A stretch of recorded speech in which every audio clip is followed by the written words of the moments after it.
To the cloud. All right, ladies and gentlemen, welcome to Daily Power Parsha, Monday, July 11, 2022. We begin a brand new Torah portion this week. The Torah portion is called Balak. Who's Balak? We're about to find out. Balak was a king. Balak was a king who hires an evil prophet to attempt to curse the Jewish people. Drama and oftentimes hilarity ensue. Or ensues. Two things ensue. No, yeah, plural. Anyway, we're going to jump into the story. There is so much to talk about this week. As I always think about Mr. Rogers, right? Mr. Rogers, there's more to, there'll be things you'll want to talk about. And I will too, something like that. Anyway, all right, we're going to jump in. Balak is brewing. And this is going to be epic. Okay, so sharing screen now. Torah reading for Balak. By the way, in Israel, it's Pinchas. You know, I wanted to speak about this actually over Shabbos, but I didn't end up speaking about this. What I find fascinating, amongst many things in life, is that Israel right now is one Torah portion ahead of us. It's been so since Passover, because our last day of Passover, in the diaspora, we have an extra day of the holiday of Passover. So our last day was Shabbat, and therefore on that day, we read not the Shabbat reading, the normal Torah reading, we read a Passover reading. But Israel ended on Friday. Their Passover ended on a Friday, which means that the next day Shabbat, they read the next Torah portion. So we're 1 week behind. And yet, here's what's crazy. Chukat and Balak, last week's Torah portion, this week's Torah portion, some years are joined together as a double portion, which means that we could have done a double portion this past week in the diaspora. We could have done Chukat Balak and caught up and all been on the same page for Pinchas. Some reason, I hope some of that, even a portion that made sense.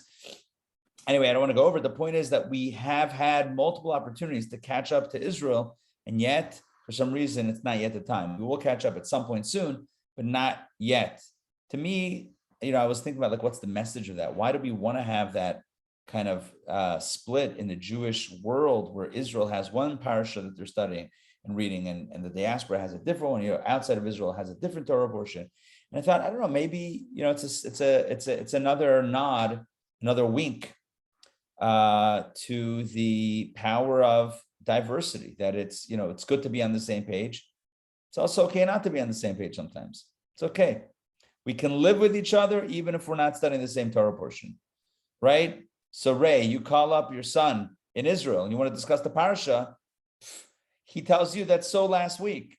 And you're like, okay, good. But for us, it's this week. It's the way it is. Everyone's got their own, it's okay. Everyone's got their own timing. That's also okay. It's good to be on the same page. It's also good to have permission to not need to be on the same page as well. All right, just some thoughts. Torah reading for Balak. So when do we go back to the same one, and who decides that?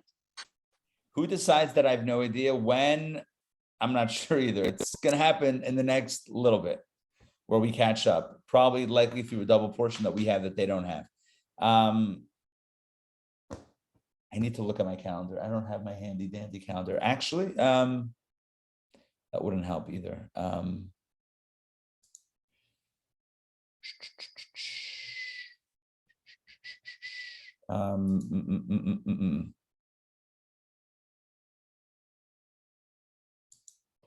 just trying to see if I can find something that's going to help. Nope.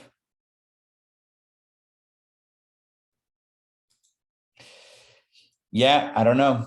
I don't know exactly when. It's going to happen. It's going to happen. But I think there's like 4 or 5 opportunities that we've had, or that we will have had, to catch up, that we will not be taking until it does catch up. So I'm sure this was set by, you know, the great of the greats, you know, to figure out when that happens. But I don't know, just my thoughts, maybe the power of diversity. You know, we don't have to always be on the same page, and we could still be okay with that. All right, let's jump in.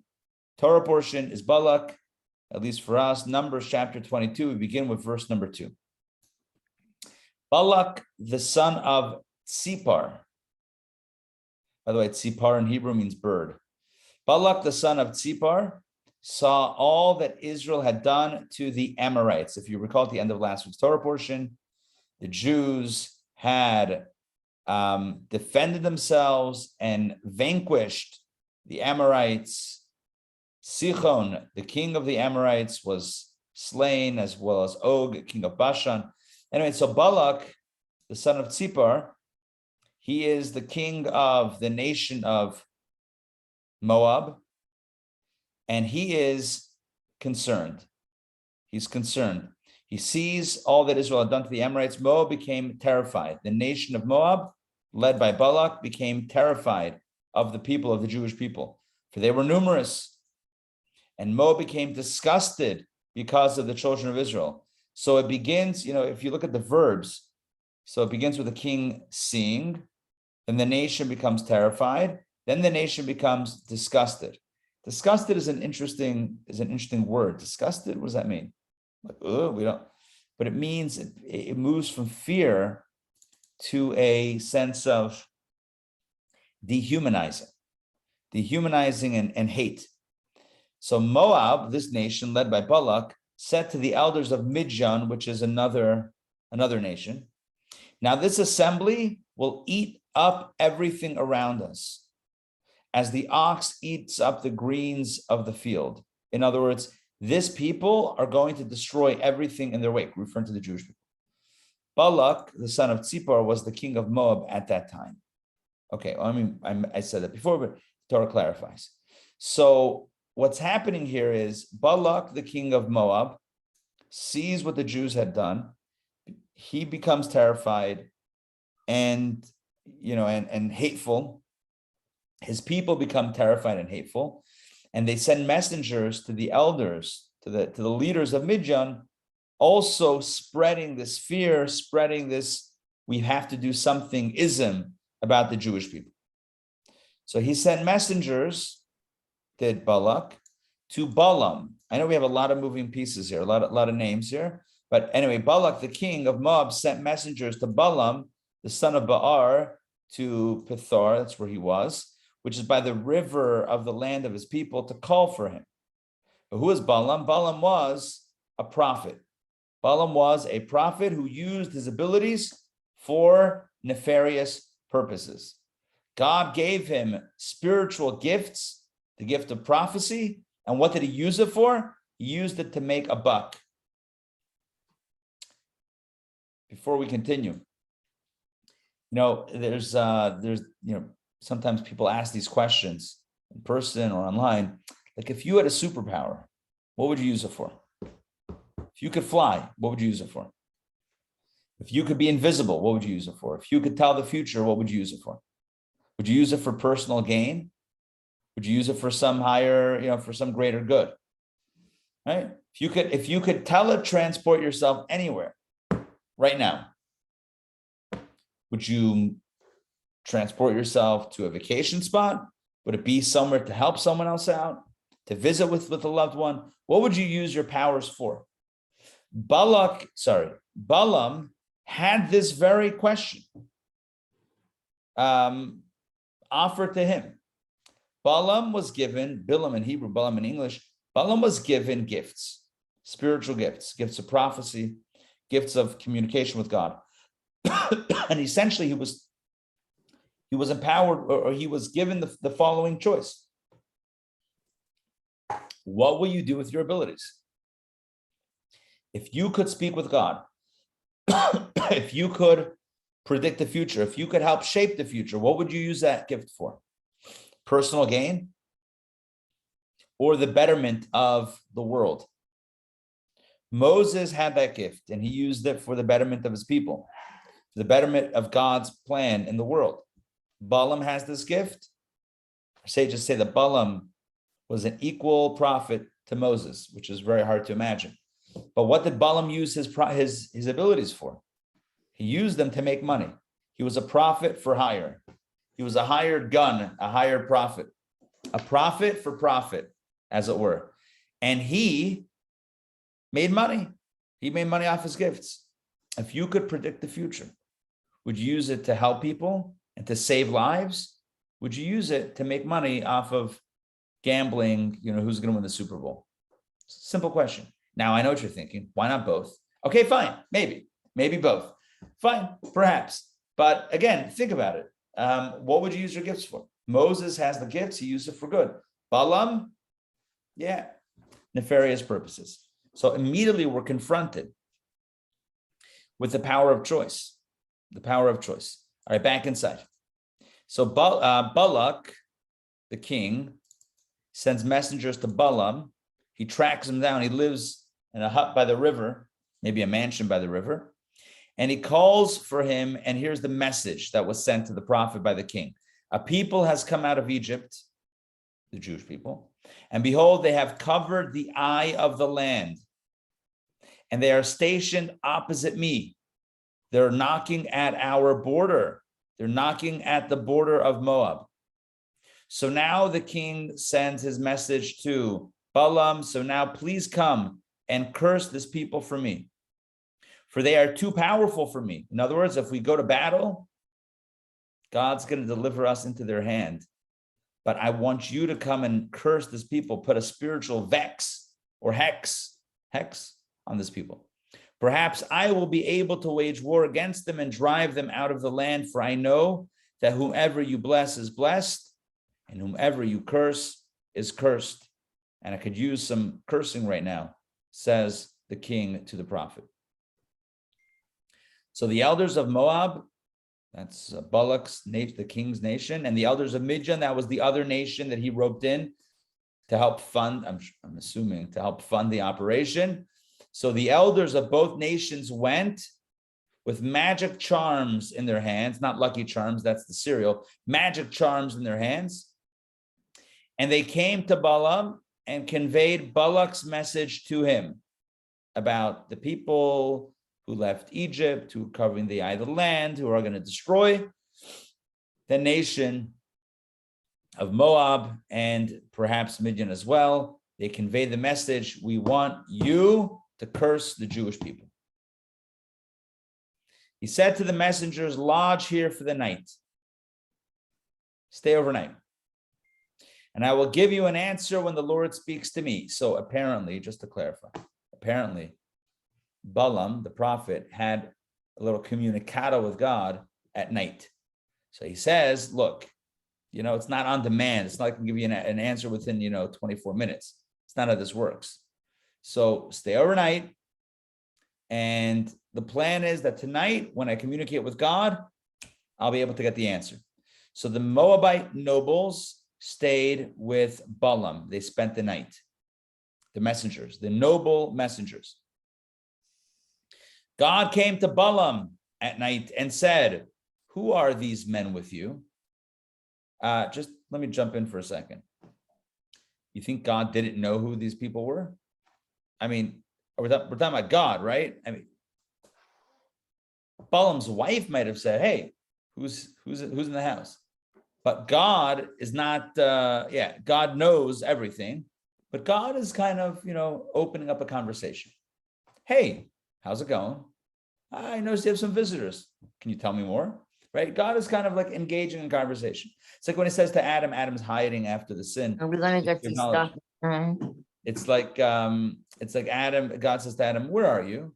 God knows where he is. He's just, starting the convo.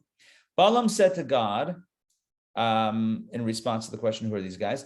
Balak, the son of Tzipor, the king of Moab, has sent them to me, saying, behold, the people coming out of Egypt, a nation, the Jewish nation, has covered the eye of the earth. Come and curse them for me. Perhaps I'll be able to fight against them and drive them out. By the way, very accurate in conveying the communication. God said to Balaam, in response to Balaam's explanation about who these people were, you shall not go with them. You shall not curse the people because they are blessed. God replies unequivocally, mind you. God replies clearly, unequivocally to Balaam, to the messengers, to the noble messengers, saying, God replies to Balaam about the messengers, saying, do not go with them. Do not curse the Jewish people because they are blessed. This is an absolute clear answer. All right, before we continue with the narrative, let's open up some Rashis. Okay, Balak saw all that Israel had done to the Amorites. Rashi says, he said, these two kings whom we relied on, that would be Sichon and Og, could not resist them. We certainly cannot. Those were supposed to be the muscle. Those guys, those nations were supposed to be the strong arms, and they fell. We have no chance. We are toast. Consequently, Moab became terrified. Moab became terrified, Rashi says, dread. They became disgusted. Rashi says they became disgusted with their own lives, as in, I am disgusted with my life. This is an abbreviated verse. Disgusted with my life means that I'm so afraid, I'm so petrified that I feel like I can't even go on living because of the fear that I have, that I'm possessing. That's the way they were feeling at that time. So Moab sent the message to the elders of Midian. Rashi, but did they not always hate each other? As it says, who defeated Midian in the field of Moab, when Midian came against Moab in battle? These two nations were enemies. Why would Moab send a message to Midian to join together in trying to curse the Jewish people? Weren't they sworn enemies? Well, they were, Rashi says. However, because of their mutual fear of Israel, they made peace with each other.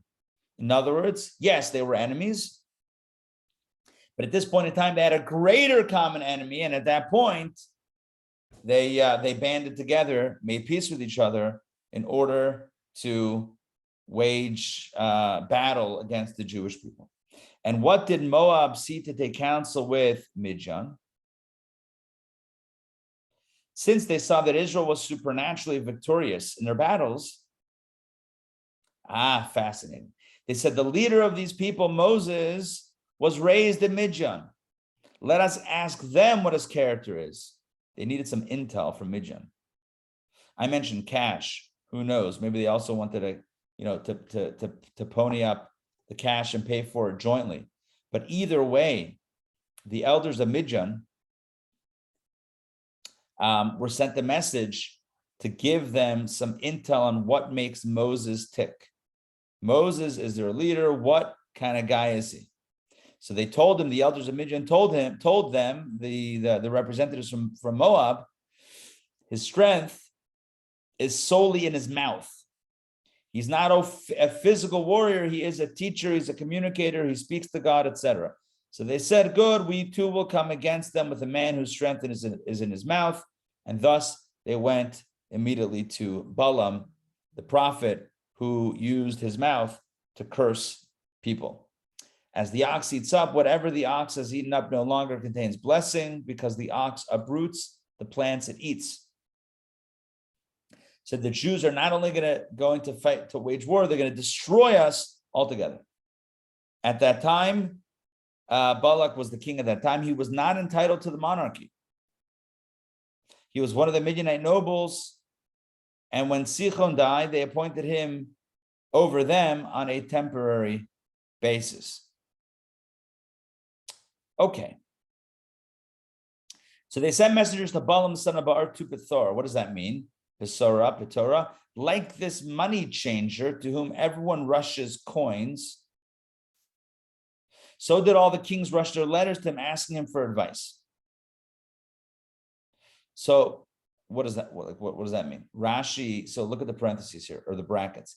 In Aramaic, Pethora means table, denoting the counter over which currency transactions take place. Like a shulchan table, and a money changer is called a shulchani. Now, according to the simple meaning of the verse, Pethora is a place name, or the name of a place. Let me explain. It says they sent a messenger to the prophet Balam Pethora. Simple meaning is that's where he lived. A place called Pethor. Not to be confused with Perth. That's Australia. This is Pethor. Okay. But Rashi brings another understanding that it's not a name of a place.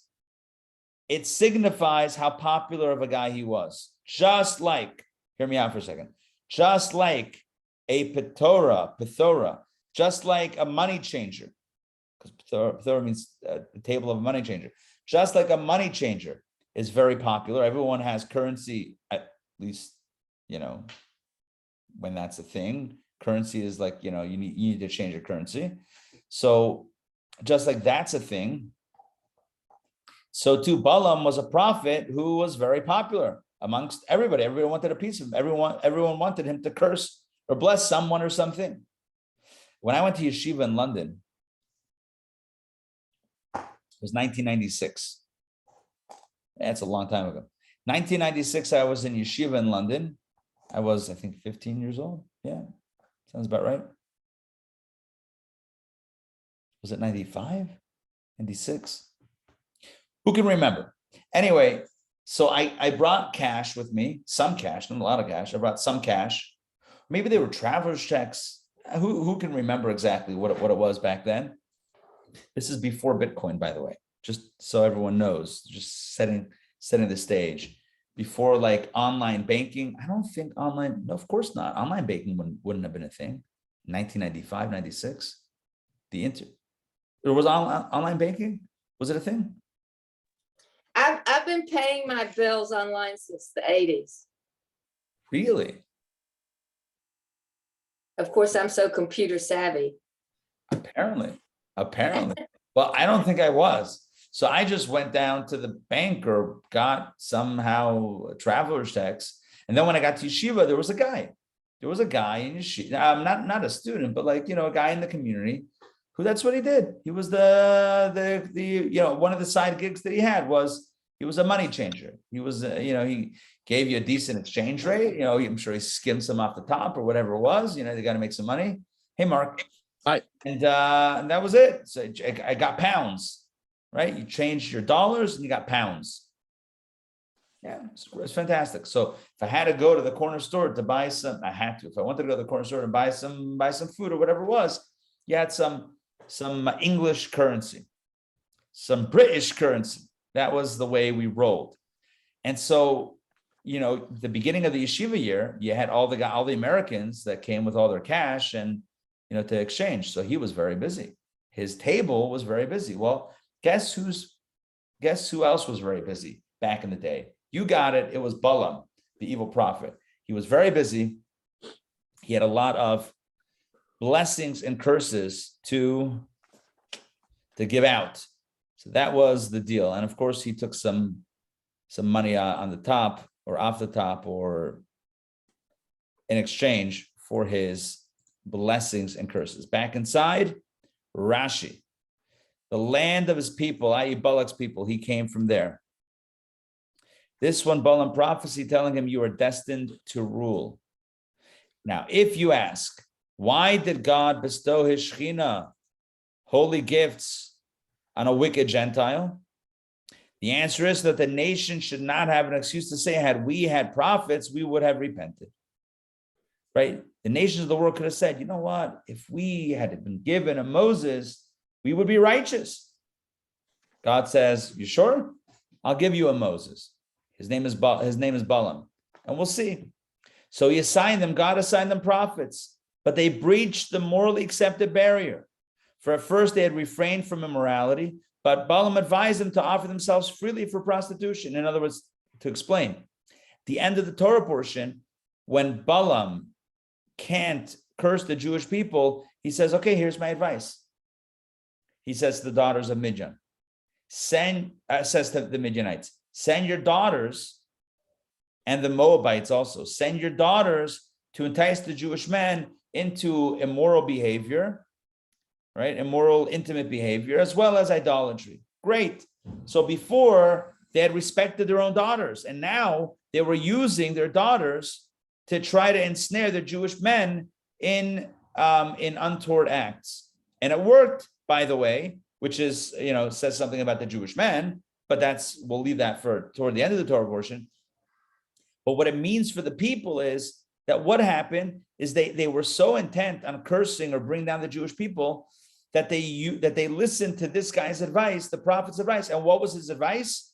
Breach your own moral code, your own family, your own national, or your own moral code of, values and and respecting their own daughters. No, this is his advice, to send out the daughters to go entice the Jewish men in immoral activity. Great. That's what they use their prophet for. They use their prophet, they use his prophetic abilities for immorality, not only to harm others, but for immoral purposes for themselves, for their own people, for their own daughters. It just goes to show you what they use their prophecy for. I asked at the beginning of the class, right? If you and I, if you had a gift, of prophecy, a gift of telling the future, a gift of invisibility, a gift of teletransportation, what would you do with that? What would you do with that? Again, you don't have to answer. I'm not putting anyone on the spot here. Sometimes it's a fun question, but in this case, it's an introspective question. And the question is, for these nations, God says, okay, I'm going to give you a gift of prophecy, a gift of blessing and cursing. So how are you going to use it? We see how it ends. That's not nice. They used it to their own debasement. That's not good. All right, back inside. Okay. To call for him, they went to call for Balam the prophet. This invitation was for him, i.e., for his benefit. For he promised him, the king promised the prophet a large sum of money for his services. A people has come out for Egypt, and if you shall ask, how does it harm you? Behold, they have covered the eye of the land. Sichon and Og, who were our guardians, they attacked them and killed them. Sichon, the king of the Amorites, and Og, the king of Bashan, they were killed. Last week's Torah portion, the Jewish people wiped them out or defeated them in battle. So they've covered the eye of the land. They are now, encroaching. They're getting closer and they're destroying everything in their wake. They are stationed opposite me. The word memuli is spelled effectively lacking a vav. They are close by, ready to cut me down. As in, for I will cut them down, amilen. We're going to cut them down. All right, so now here's the request. Please come and curse the people, curse the Jewish people. Perhaps I'll be able to wage war. Rashi says, I with my nation will wage war against them, or deduct, i.e. diminish them somewhat. Either will be, we'll wipe the floor with them, or at least their power will be diminished. For I know through the war of Sichon against Moab, you helped him defeat Moab. So you helped Sichon defeat Moab. So now I want your efforts. I want your skill or your blessing, your curses to help defeat the Jewish people. Okay, so they sent messengers, the elders of Moab, the elders of Midian. They sent the most chashav. In Hebrew, chashav means the most important. They didn't just send any messengers. They sent the important people from these two nations to Balam to convince him to come with them and to curse the Jewish people, God forbid. And they came with the magic charms. What does that mean? Rashi, all types of charms. So he could not say, I don't have my tools with me. I love that. Balam would be like, oh, I'm fresh out of my crystal ball. No, we're bringing our own crystal ball. We got it. You don't need to bring your own tools. We got your tools. Another interpretation, the elders of Midian took this omen with them, saying, if he comes with us this time, there is something to him, but if he pushes us off, he's useless. Thus, when he said, lodge here for the night, they said he's hopeless. So they left him and went away. As it says, the Moabite nobles stayed with Balam, but the Midianite elders left. Very, very interesting. There were two elders, the Moabite elders and the Midianite elders. The Midianite elders made a deal. They made their own omen. It's kind of like, remember when Eliezer, the servant of Abraham, went to look for a spouse, to look for a shidduch for Isaac, and he said, if a girl approaches and I ask for water and feeds the camels and the donkeys and then also gives me, then that will be the one. Okay, they also made a deal. Is that if he says yes right away to curse the Jewish people, we got a good match. If he pushes us off, then it's over. Now, it's not like they knew what's in his heart, but that was their omen. That was like kind of the sign, the deal that they were making with God and the universe. And so when Balam says, you got to stay the night, the Midianites said, all right, it's out. It's not going to work. But the Moabites, they didn't have that deal in their own mind, so they stayed the night, and that's where the drama continues. Very interesting little wrinkle of the story that we just read. He said, lodge here for the night. The divine spirit rested on him only at night, as I mentioned when we read it. And the same applied to all Gentile prophets. So it was with Laban, that God came to him in a dream at night. As it says, God came to Laban, the Aramite, in a dream at night, like a man going to his concubine in secret. Oh my gosh. Wow. Rashi says, like a man going to his concubine in secret. Little fling, little nighttime fling, a little wants to keep it on the down low. So God's like, all right, I'm gonna go see Balam now. Just like, hopefully Moses doesn't see it. This is wild, right? Hopefully, like, no one's gonna know that I'm meeting with these, evil prophets at night to chap a little schmooze, a little tryst, spiritual tryst action, if that's the right word. All right, back inside. Rabbi Ari, Yeah. I have an interesting note here. Yeah. It's from Vayikra Rabbah. Is that Okay. Talmud or what? That's the Midrash. Midrash. It says a man generally takes a concubine unwillingly due to the pressure of his lust. He therefore maintains contact with her furtively. Similarly, God granted prophecy to Balam only because of the pressure, lest the non-Jewish nations accuse him of being unfair, as Rashi stated in his comments to the verse. Interesting. Although I would say that, that's a bit of an older school teaching. A man has no option. His lust. I mean, what are you going to do, right? It wasn't me. Men will be men. But I understand the nimshal with God. God actually was forced to meet with Balam because the nations would have said, you never gave us a chance. You never gave us prophecy. What did you expect? We never had divine guidance. How could we ever have been moral and upstanding? So God says, you know what? I'll give you a prophet. So, but he's still seeing him on the side. It's still like a little bit of a, meeting him under the cover of night. All right, back inside. So, but in other words, it's saying that God is like a man going to a concubine. That's exactly what it's saying. Yes. Is that crazy? It is. That's exactly what it's saying. Yes. Yeah. That's what I'm saying. It's wild. It's a wild idea, but it makes sense. In other words, it's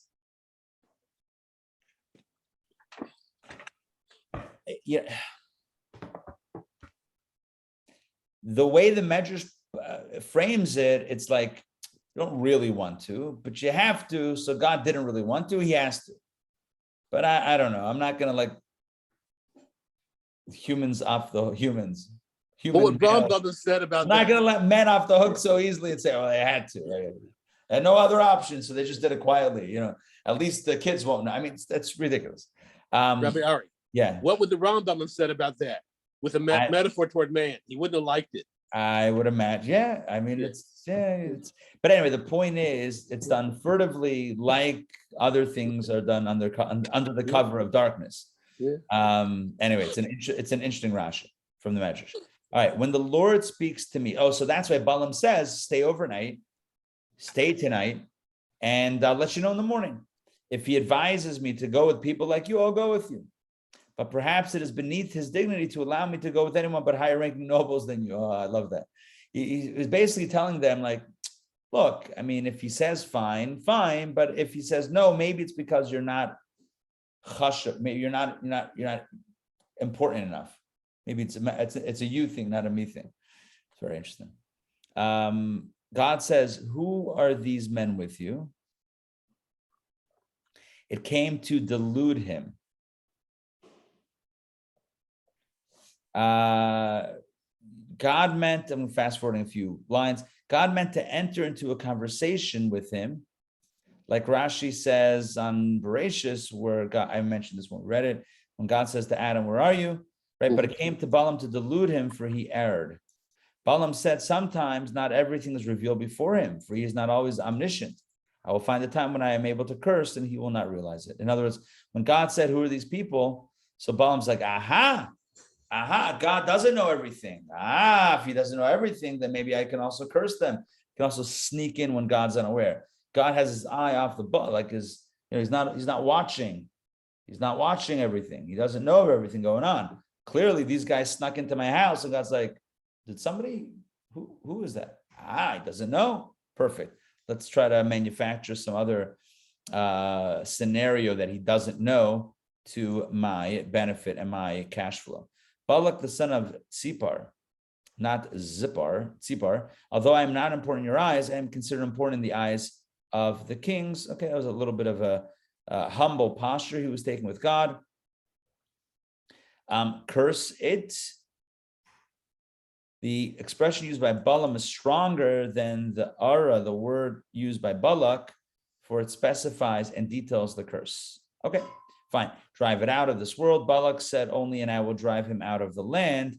His intention was, I only want to get them away from me. But Balam hated them even more than Balak, because when Balam was repeating to God what the curse would be, he says, drive them out, full stop. So the king said, I want you to curse them and drive them out of the land. And Balam, the prophet, said to God, hey, they want me to drive the Jewish, curse the people and drive them out. His intention was to get rid of them altogether, which means that he actually hated them more than the king. And he wasn't going to tell the king that. He was still going to collect them the money for it. Not like an Achashverosh Haman thing where he's like, keep the money, I want to get rid of them anyway. Anyway, nonetheless, okay, God says to him in response, you shall not go with them. So Balaam the prophet says to God back, if so, I will curse them in my place. So fine, I won't go with them, but I'll curse long distance. God replied to him, you shall not curse the people. He said, if so, I'll bless them. God replied, they do not need your blessing, for they are already blessed. By the way, that's how Rashi explains the verse. Let's read it. Let's read the verse itself. God says, you shall not go with them. Balaam says, okay, I'll stay here and curse. No, you shall not curse. Fine, I'll bless them. No, they're already blessed. Balam, we don't need your blessings. We don't need your curses. As the saying goes, we say to the wasp or the bee. I love how other editions have it as the bee. Whatever, a stinging insect. Neither your honey nor your sting. I don't want your sting. I don't even want your honey. Stay away, Mr. Bee. Stay away, Mr. Wasp. I don't want any of it. And of course, I need to tell the story of my grandfather, my beloved grandfather of blessed memory, who told me that when he was a kid, he went to summer camp in the Catskill Mountains. He went with his good friends, including Shlomo Carlebach, the famous Jewish musician. He was a buddy of his from yeshiva. Anyway, they went to the summer camp, and he sees, it might have been a hole in the ground or something. And he sees, I don't know if he saw a wasp or two.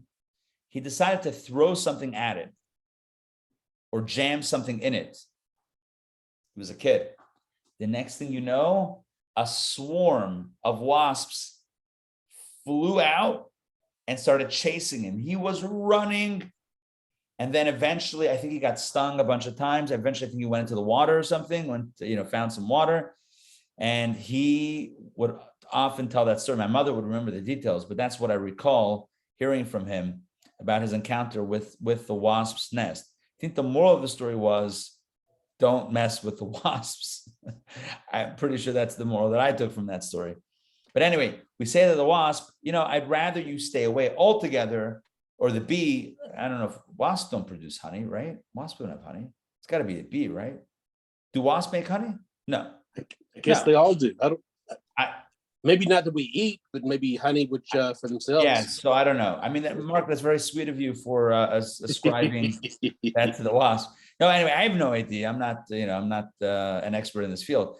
I will say that it makes sense for the bee. We say to the bee, you know what? I'd rather not hang out together. So I know you're offering your honey, but I won't take your honey. I won't take your sting. Just, we'll each go our own ways.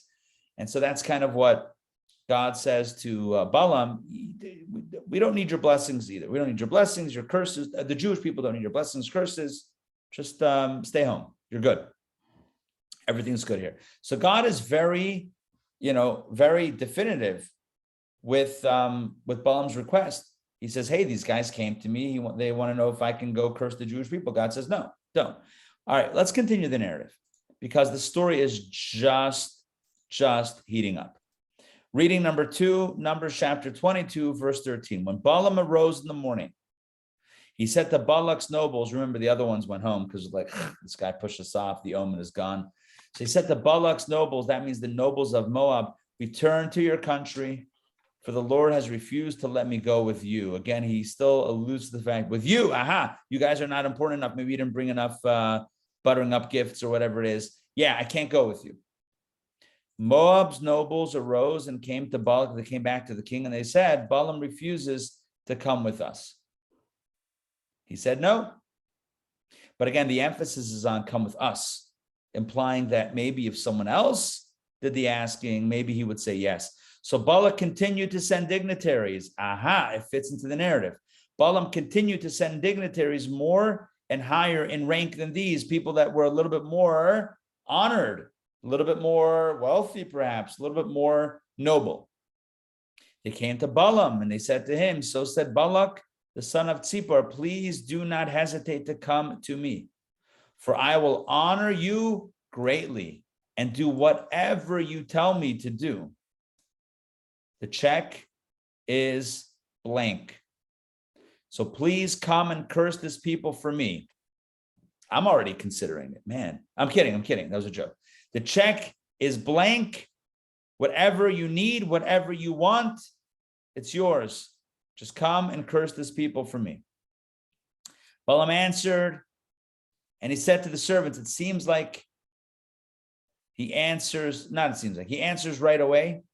Even if Balak gives me a house full of silver and gold, he's already stating his intention of what he wants to collect on. I cannot do anything small or great that would transgress the word of the Lord my God. In other words, I would really love to, and my price is a house full of silver and gold, but I still need to check in with the big boss. Now you too, please remain here overnight, and I will know what the Lord will continue to speak with me. So he says to these second set of messengers who were more honored, more noble than the first, who came with a blank check, he said, look, I'd love to cash in on this, but I got to check in with God overnight. God came to Balaam at night. He came to him that night and said to him, if these men have come to call for you, arise and go with them. God now relents. God says, okay, you can go, but the word I speak to you, that you shall do. You can only say what I tell you can say. That's the deal. That's the condition. You can go, but when you open your mouth, out will come what I want you to say, not what you want you to say, not what they want you to say. So they're going to want you to curse the Jewish people. You're going to want to curse and collect money. And I have my own intentions, says God. You can go, but it's not going to end the way you are thinking. That is the second reading, a short reading. Let's do Rashi. Balaam says to the initial messengers, God does not let me go with you, only with greater nobles than you. This shows us that he was conceited and unwilling to reveal that he was under the control of the omnipresent, except in an arrogant manner. He didn't say that God told me no, I got, and put his tail between his legs. No, he said, you guys are too small for me. You guys are too small for me, for my stature. Therefore, Balak sent again more noble messengers. For I will honor you greatly. That was the promise that came with the second delegation. I will give you more than you have ever received in the past. I will give you more honor and more gelt than ever before. Balam answers the servants, the messengers, even if you give me a house full of silver and gold. Rashi, it shows us that he was greedy and coveted other people's money. It means it indicates what he was thinking about. He was thinking about a house full of silver and gold. He said he ought to give me all his silver and gold since he has to hire many armies, and even then it is questionable whether or not he will be victorious, whereas I will certainly succeed. It's interesting. He made a calculation of this guy's money. He said, look, if I don't take the gig, this guy's going to have to hire generals and armies and everything. It's going to cost him a ton of money. I'm one guy, but I'll get the job done. I'm going to save you all this money. So you should pay me the equivalent they would have to pay all these armies. All right. Well, there you go. That commands a high price. However, even if you did give me a house full of silver and gold, which is what he wanted, I cannot transgress. He unwillingly admitted that he was under the control of others. Here he prophesied that he could not annul the blessings with which the patriarchs have been blessed by the mouth of the divine presence. I cannot transgress. I cannot go against God's stated intention and God's stated blessings. Okay, even he admitted that he will be powerless to do so. You too, please remain here overnight. Rashi, his mouth tripped him up into telling him the truth. You too will end up leaving disappointed like the first group. In other words, even if I go with you, it's going to end in disappointment. And stay here overnight to see what the Lord will continue. He will not change his mind from blessing to a curse, but if only he does not continue to bless them. In other words, maybe he won't allow me to curse them, but maybe he will also stop the additional blessings from flowing. Here he prophesied that God would add to the blessings through him. And it won't stop, it will continue magnifying and increasing. God came to him and said, if these men have come to call for you, if the calling is for you, and you expect payment for it, arise and go with them. God says, essentially, I would hate to get in the way of a man's livelihood. If this is your parnasa, if this is your cash flow and you want to do it, okay. But in spite of yourself, the word I will speak to you that you shall do. In other words, despite your intentions, you're only going to be able to share exactly what I tell you to share. Nevertheless, Balam went. He said, perhaps I can persuade God and he will consent to my cursing them. He thought he could still somehow convince God that his intention, that his plan made sense. Very arrogant. We see here a prophet who's trying to manipulate the situation. Moses, again, a tale of two prophets. Moses doesn't have his own agenda. Moses conveys the word of God to the people. Moses conveys the word of God to us through Torah. That's what it is, God's will and wisdom. Moses pushes back when it's going to hurt the Jewish people. He pushes back and he advocates. It's one thing. Balam, this prophet, this evil prophet, he's got his own agenda. He wants to curse. He wants to get money. It's for himself. It's against the Jewish people. God says you can't. He says, I really want to. God says, eventually, do whatever you want. Do whatever you want. But what you want is not going to be successful. In other words, you're not going to end up cursing the people. You're going to end up disgraced. You're not going to end up honored. But you want to go ahead. You want to do it that way. You want to do it the hard way. Fine. Basically, I'm trying to answer a question. Let me ask the question. Let me answer it. The question is, did God change his mind? Because initially God says, don't go. And then the second delegation comes and God says, okay, fine, go. Is God changing his mind? He's not changing his mind. God is saying the answer is still no. The answer is still don't curse them. You can't curse them. They're blessed. That's still the answer. You're telling me that you really, really, really, really, really want to go? That your money is dependent on, that your honor is dependent on it? God says, fine, go. But you're still not going to achieve the objective that you and them want. In other words, I'm telling you, don't bother going because they're blessed. You're not going to curse them. And you say, but I want to go. Fine, go, knock yourself out. You're still not going to curse them. That's the point. So often in life, we drive ourselves crazy trying to move immovable things. So often in life, we drive ourselves and others meshuggah because we're like slamming our head against a brick wall, trying to change something that will not change. So it's important in life to recognize what can be changed, what cannot be changed. What can be changed, we can change ourselves, we can improve ourselves. What cannot be changed is Torah, mitzvot, God's will, that cannot be changed. Yes, there is a way to pray for God's will to be changed for the benefit and the blessing of someone, but not for the detriment. Not may God make things worse. That's not going to happen for the Jewish people. It's not going to happen. But again, personalizing it in life, sometimes we waste so much time and effort trying to change something that's just not going to change. It's like what Viktor Frankl wrote in his book, Man's Search for Meaning.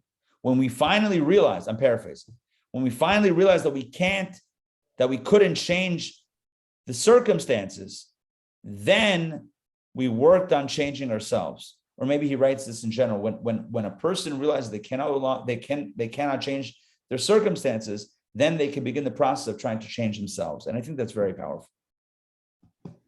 We should not expend time and effort and resources to change things that cannot be changed. The stuff that can be changed, definitely. Ourselves, absolutely.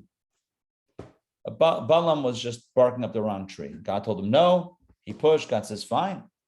Not that that's a yes. That's still a hard no. But it's a no of do whatever you want. Knock yourself out. It's not going to work, but you can try it. That's the way Rashi explains it. There are many commentaries. Yeah. I have a question. Sure. Looking at the Hebrew, Balam is Bilam and Balak is Balak. Both names begin base lamed. Bilam ends in ayin mem, and Balak ends in kuf. With ayin mem versus kuf, is there some meaning in that? Or are they just letters? Or I'm just curious. Very interesting. Ayin mem is 70 plus 40, which is 110, and kuf is 100. So it's 10 off. It's very close numerologically. It's interesting. I'm not familiar with the numerology about that, but it's interesting. Very interesting that they're 10 numbers off. Bilam is 10 more than Balak. Bilam also means, according to the commentaries, we would have to look that up and see if there's more numerology. A great place to look for that is the Baal HaTurim. The Baal HaTurim has a lot of numerology. I don't have my Baal HaTurim here. I have it at home. I can look it up and see if I can find something. Translated, is there any difference? Is there a meaning? Well, I was about to say, yeah. Bilam, according to one tradition, is a composite of two words, Beli Am. Beli means without, and Am means a nation. Beli Am. Balam was a guy who was a free agent. He didn't have his own nation. He wasn't beholden to anybody. He was a mercenary. He was a spiritual mercenary. So he was like, he was his own dude, for better or for worse. Beli Am. He had no nation. He had no affiliation. He was ready to curse or bless whomever for a price. Balak, I'm not sure what Balak means. Does kuf have a meaning in Hebrew? Kuf itself, no? I don't know. No. I don't know. Not really. I mean, the numerology would have some sort of significance, but otherwise. All right, so we'll pause here for today, or we'll conclude here for today. We're in the middle of the story. But we've caught up Sunday, Monday, first reading, second reading. We're up to date right now. So a few points to walk away with, just things that I mentioned before. 2 points. Number one, God has given us, all of us, God has given us abilities, powers. Let's use them for the good, not for the evil. Right? Moses has a tremendous power. He used it for good. Balam has a tremendous power, use it for evil. God did that so that the nation should never say, had we had a prophet, we would have been righteous. God says, okay, look, I'll give you a prophet and you'll see. Use them for like parlor tricks, right? Curse this one, curse that one, immorality. It's terrible. Breakdown of their own moral fabric of their own society, etc. So again, the first lesson is we all have gifts. Let's use them wisely. You have a gift, use it wisely. I have a gift, use it wisely. Gifts, plural, not just one, right? Let's use them wisely. Let's be like Moses, not like the opposite. That's message number one. Message number two is let's not waste our time trying to change things that cannot change. Let's change the things that can be changed. First and foremost within ourselves, and then work on others or work on our relationship with others. But to waste our time with spinning our wheels, that's a waste of time. Balam, the prophet, a whole Torah portion here, he's going to spin his wheels trying to curse the Jewish people. Spoiler alert, it's not going to happen. He wastes his time. He wastes everyone's time trying to curse something that can't be cursed. So again, in our own lives, let's focus on the things that can be changed. It's like the serenity prayer, right? May God grant me, I don't know how it goes, but something like the ability to change the things that can't be changed, the Courage. or the courage to change the things that need to be changed. And how does it go after that? And then the And the ability I don't know. One of them is like that. The To ability accept. to accept, yeah, to accept the things that cannot be changed, and the wisdom to know the difference. And that's exactly what this last message here is. It's the ability, the wisdom to know the difference between what I can do and what I can't do. And if I can't do it, let me just channel my energies elsewhere where it can be effective. Also, the what was it? The